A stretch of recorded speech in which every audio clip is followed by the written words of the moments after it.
First You Think is a not-for-profit ministry of the First Unitarian Church of Des Moines. Support us at ucdsm.org today.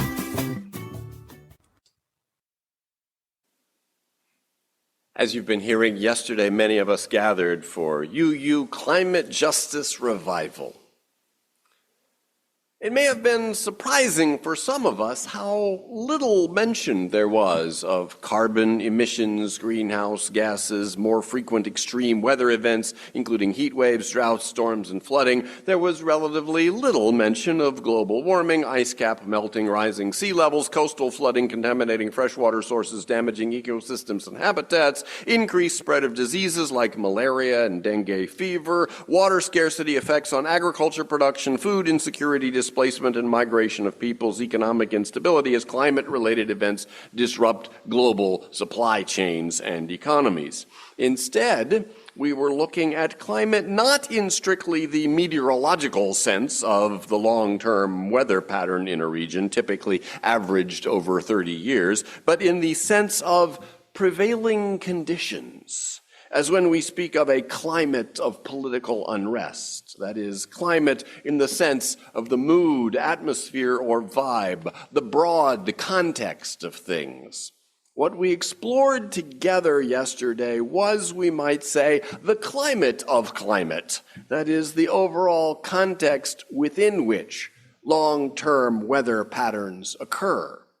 We charted all the challenging realities we face. Shortages of housing and of clean air and water, microplastics and forever chemicals known as PFAS, political polarization, growing income inequalities, poverty, various public health problems and inequitable health care, underfunded public education, lack of public transportation, the faltering and possible collapse of democracy, resource depletion, overconsumption, species extinction, loss of biodiversity, gun violence, reproductive injustice, misogyny, gender oppression and rape culture, white supremacy culture, LGBTQ oppression, xenophobia, and the military-industrial complex. Half a dozen small groups each drew up their own chart of challenging realities. You can see them on display in Griffin Hall with linkages between the various challenges drawn in. To live sustainably has to mean living in peace and with justice, right? And that means that sustainability requires addressing and redressing all those issues. We cannot have, to use a term introduced by yesterday's workshop, carbon tunnel vision, where we focus exclusively on carbon emissions. All our challenging realities are interlinked. So one thing we need not to do is fight about what is really the main issue that needs attention. My issue is the important one. No, my issue is more important. We don't have to do that because we share one vision. In this vision, we love our earth, protect its resources, live harmoniously and sustainable. In this vision, we also share those resources equitably. Everyone gets health care, quality education, food and adequate housing, access to jobs. In this vision, diversity is honored and respected, cultural diversity, ethnic diversity. In this vision, freedoms are cherished and protected from discrimination against their exercise. Freedom to choose pregnancy and parenthood or not. Freedom to marry who you love and live with who you like. Freedom to go to the bathroom that corresponds to your gender identity. We may differ in the details, but that general vision represents a consensus of Unitarian Universalists and a lot of other people. Some people might focus on environmental and climate issues, others on LGBTQ issues, or income inequality and poverty and class issues, or housing, or education, or war and peace, or species extinction and animal abuse, or issues affecting blacks or women. But we are all working for the vision. The injustices that we seek to dismantle are, again, interlinked. We need not reach agreement on the one keystone in justice to go after that, because systems of oppression intersect and overlap, and opening up the space of justice in any area makes it easier to open others. When congregations feel torn between whether to focus on racial justice or climate change, military drone use or affordable housing, it's helpful to remember the intersectionality of all these issues. Peace requires justice, and justice requires peace. Peace and justice help enable environmental stewardship, just as environmental stewardship helps enable peace and justice. My colleague, Minister Reverend Peggy Clark, once served a congregation in New York, just a few miles from the one I was then serving. She wrote in the Huffington Post, now 10 years ago, quote, "The rationale that led to slavery and colonization and the deprivation of humans at various times in history is the same thought process leading to the destruction of the earth. It's the framework that suggests everything is in service to the dominant class. Our current American paradigm allows one group to exploit another. The paradigmatic assumption is that women are in service to men, that the poor are in service to the rich, that people of color are in service to white people, that Earth and all her species are in service to humans. Privilege has been conferred on the dominant group, and that dominance is maintained by our legal, cultural, religious, educational, economic, political, environmental, and military institutions. It is this same assumption of dominance that created and supported slavery, that committed genocide on the indigenous people of this continent, that institutionalized the repression of women for centuries, and that has also approached Earth with a power over mentality." End quote. All the challenging realities we confront form an interconnected web, connected by the fact they are all products of what we can recognize as a single protective strategy gone wrong, as Laura Kim called it, domination. Ultimately, there is a single wound, and that is the disconnection and pain of dominance and inequality. So the wide range of justice issues are united by the intention to end the ideology of dominance.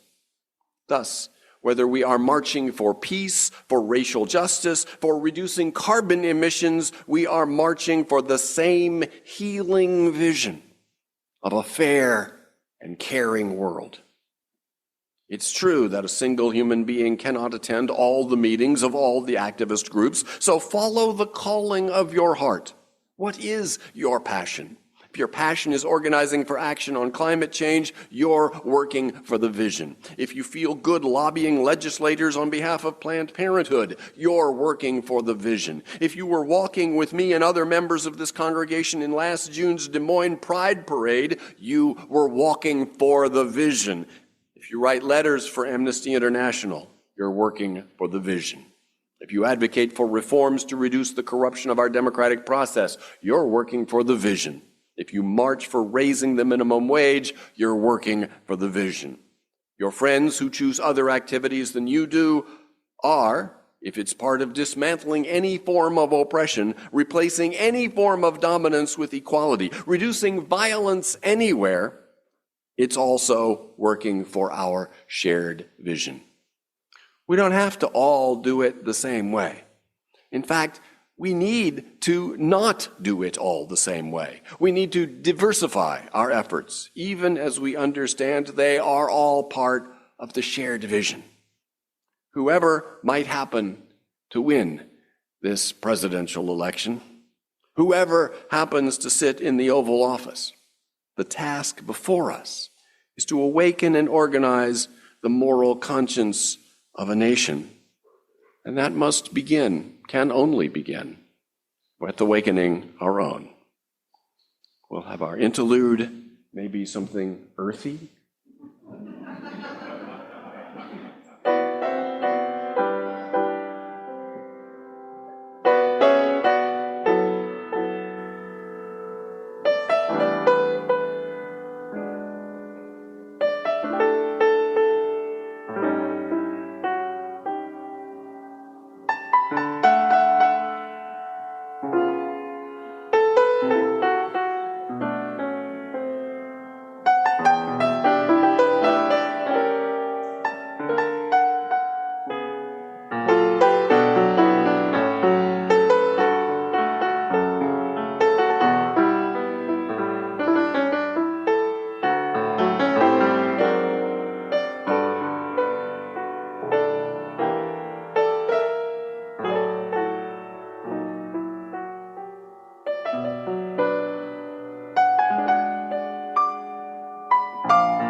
Spiritual healing is the business of faith institutions. It's our business. People show up at our door. You showed up at the doors of this church this morning, as people show up to the doors of thousands of congregations of many denominations across the country.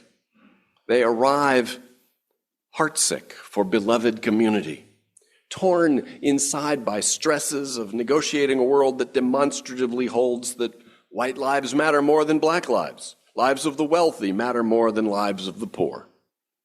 We come to places of worship seeking inner peace, for there is no peace for our spirits when millions of our neighbors are mistreated and have been for generations.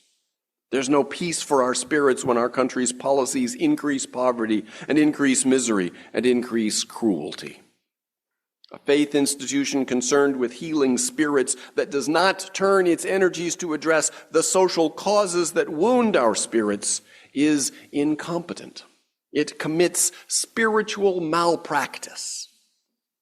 So yes, there is marching to be done, organizing, letter writing, standing up, speaking out, campaigning, and something else.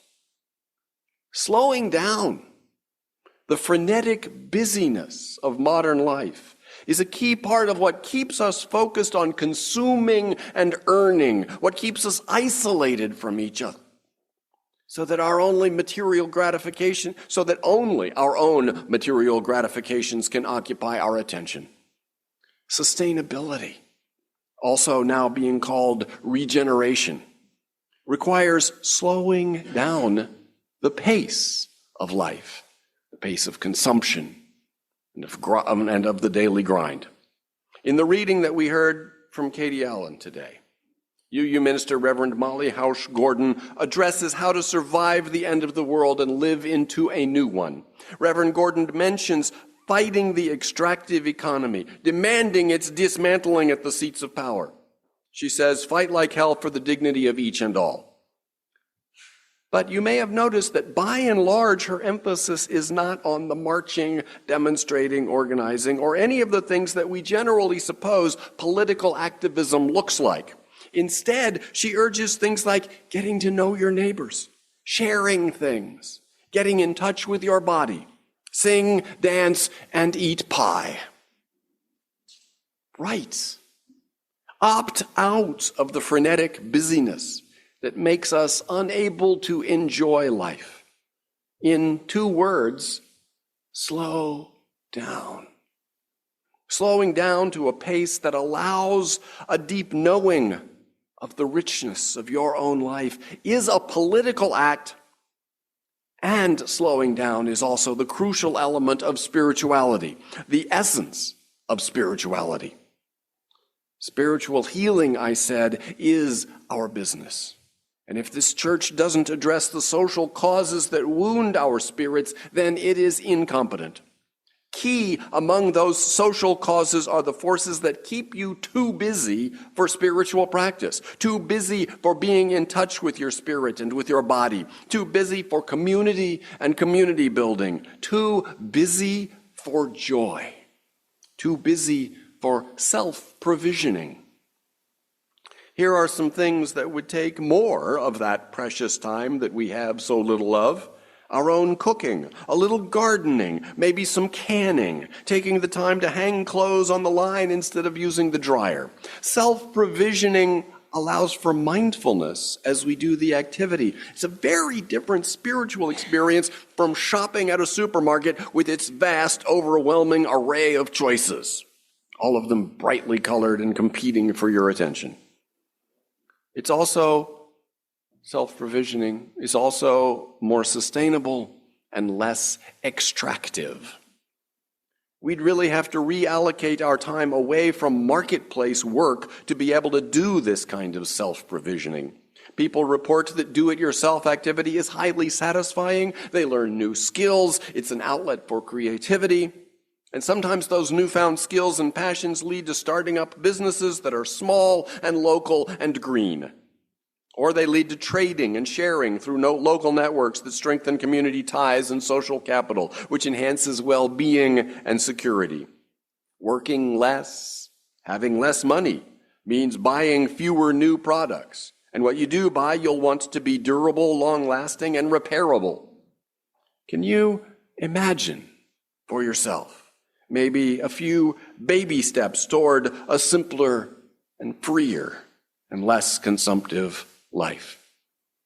We could live with less work and less stress and consumption and stuff, and thus have more time for family, for friends, for community, for rewarding labor of crafts or garden or do-it-yourself activity. This would be good for us. It would be good for our planet. Let me now bring all of this back to our theme for the month, fear. All those challenging realities I mentioned earlier can be pretty frightening. In particular, any of the environmental, ecological related challenges rely a lot on fear to get our attention. So I often hear that we should come from a place of hope rather than fear, but this seems to me too facile. 17th century philosopher Baruch Spinoza observed, "There is no hope unmingled with fear, and no fear unmingled with hope." So whether you call it fear or call it hope, it's about not being comfortable with reality as it is, about wanting something other than ourselves to change. But it's only in changing us that anything else has a chance to change. We can choose ourselves to live more gently and more joyfully, whether anyone else follows our example or not. It makes a difference to this one. A couple of weeks ago, I mentioned that the doomsday scenarios have a terrible track record. Disaster predictions in the 60s and 70s, such as William and Paul Paddock's famine 1975 or Paul Ehrlich's the population bomb, failed to happen. The truth is, we don't know what's coming or when. Long-term predictions are always mostly wrong. Wendell Berry writes, "The end of something, history, the novel, Christianity, the human race, the world, has long been an irresistible subject. Many of the things predicted to end have so far continued, evidently to the embarrassment of none of the predictors." Will some breakthrough in economical carbon capture technology save us from the dire effects of carbon emissions? We have no idea. The LA Times reported just this week that scientists at UC Berkeley have developed a fluffy yellow powder, less than half a pound of which removes as much carbon from the air as a large tree. Will this yellow powder get CO2 down to below 350 parts per million before climate disasters get much worse than they already are? We have no idea. Maybe, maybe not. When it comes to being an environmentalist without purveying fear, or even its close cousin, hope, Wendell Berry is a helpful guide.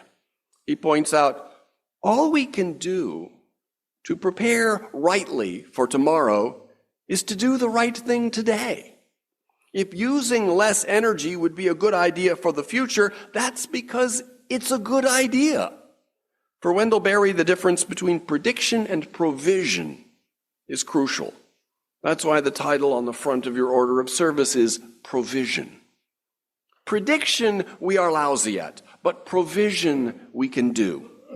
For instance, we plant at the appropriate time, not because we've predicted a bountiful harvest, but because the past teaches us that it might be. The past teaches us that our odds are improved by a diversity of food crops, precisely because we can't predict which ones will do well. Provision involves principles that prediction does not. For instance, never waste or permanently destroy anything of value. To destroy for the sake of greater good tomorrow is to place faith in predictions, which always ultimately miss something important, the law of unintended consequences. Maybe, says Wendell Berry, we could give up saving the world and start instead to live savingly on it.